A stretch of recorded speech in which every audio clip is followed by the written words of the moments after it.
What's going on, everybody? It's Ricky with Videohomicide, back with another movie review / recommendation. Today we're going to go back to 1972 to take a look at a film directed by William Crane, and that film is none other than Blacula. Yes, this is the OG bootleg tape my dad made probably like 25 years ago.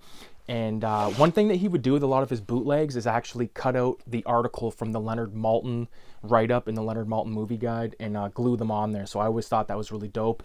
A little bit of a premise on the film. And yeah, man, I watched it tonight, and I gotta say, I thoroughly enjoyed it. It's been years since I've watched this, and as a matter of fact, when I lived at the apartment, which was over a year ago, I think I might have started Scream, Blacula Scream, which is the sequel that also co-stars Pam Grier. But it had been so long since I've seen Blacula, and again, I'm on this, Dracula vampire sort of, a thon, because the next issue of Cinema 187, which is going to be Universal Monsters and Hammer Horror, this is issue 6, the all satanic theme issue. Next one's going to feature some, stuff that's not exactly Universal or Hammer, i.e. Blacula, Nosferatu, Lost Boys, a few other, Near Dark, some of my favorite vampire films. So with Blacula, it truly is a blaxploitation film, and like in the sense of the music, there's chases throughout, there's like people singing and dancing and all that shit. It is a good fucking movie, man. So William Marshall plays I forget what his African name is, but he plays this prince that comes over to meet Count Dracula with his wife, and Count Dracula basically fucks him over, turns him into a vampire, kills his wife, and curses him for however many years. And then we flash forward into the present day 1970s, where these two guys who are gay guys, they buy all the stuff from Count Dracula's castle, and they bring it back in order to flip it for a profit.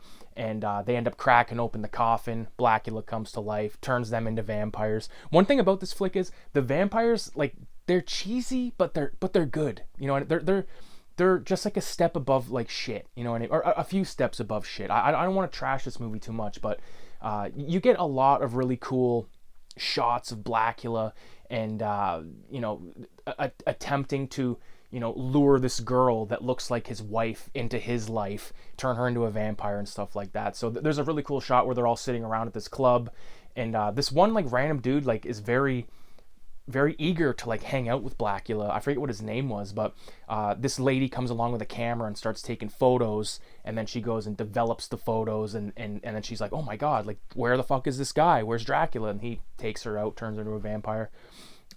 We got a couple of really good shots in the film that regard like blood. There's a lot of like good like obviously it's the 70s, but like a lot of good blood shots.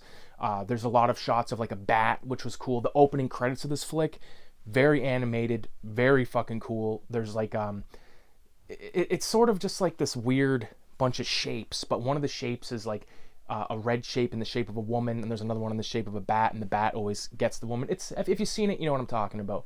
Very creative, very fun. The highlight, the absolute fucking highlight of this film for me is the very ending of the movie, when you see Blacula. He like kills him. He goes up into the sunlight basically, and boom, he like melts away. But like the way that like the first step. Okay, so like basically it shows his real face, and then it cuts away, shows like another face with like maggots and stuff, kind of Fulci-esque, you know what I'm saying? And then it keeps progressing until it's like nothing but a skeleton face. But I love that, man. I love seeing fucking awesome old school, low budget practical effects that are just like done proper, man. And this movie's chock full of them. So I think that I know I have Blacula Scream somewhere. It must be in the basement, because I don't see it up here. But I want to rewatch that one. Expect a review for that eventually.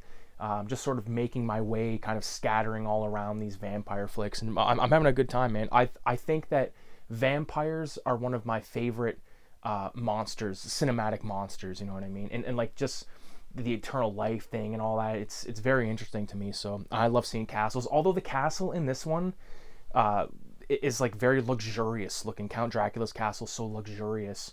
We don't spend a lot of time at the castle, for the record, but comparing that castle to the castle from Nosferatu from 1979, it's like night and day. Because that one just looks like a pile of shit from the outside. This one looks, I'd live there. You know what I mean? Although I'd probably live in the Frankenstein castle from 1931 as well, because castles are fucking sick. So I appreciate everybody for watching. Make sure you leave a 666 in the comments. I vaunt your blood. Blacula kicks fucking ass. So stay tuned for some more vampire movie reviews / recommendations. Adios.